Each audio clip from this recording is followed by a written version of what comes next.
let's analyze this, right? So what we had over here, significant to note, we had a structure high, we had a structure low down here, and we had our most recent dealing range low.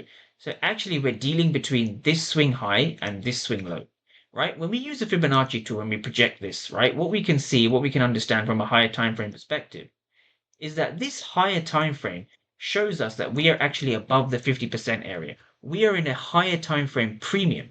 So when you're in a higher time frame premium, you simply want to be targeting the equilibrium, right? So you just want to be trading from the premium back down to the equilibrium, right? And that is what the 50-minute time frame does.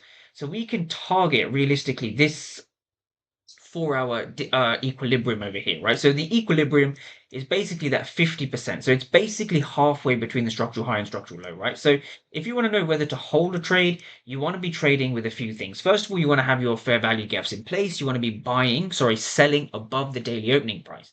But also, I use the weekly power of three to determine whether I should be buying or selling, right? So the weekly power of three is pretty similar to the daily power of three. We can see that the weekly power of three, we are above the weekly opening price, right? Because the weekly opening price itself is over here. We are selling above the weekly opening price.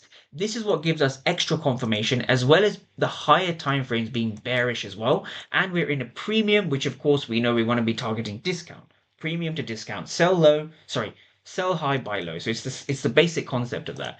So if we allow this trade to play out, of course, it's a swing trade, so you have to be a little bit patient with it. But we saw price eventually almost stopping us out. But we ended up, obviously, you could have taken a re-entry over here. There were potential re-entries, right? So if we just continue to play this on, the weekly candle gave us what we were looking for, right? So the reason this trade was able to play out the way it did was simply because we were in a higher time frame premium and we want to be targeting the discount. So we can see prices basically gone from premium up here to discount down here.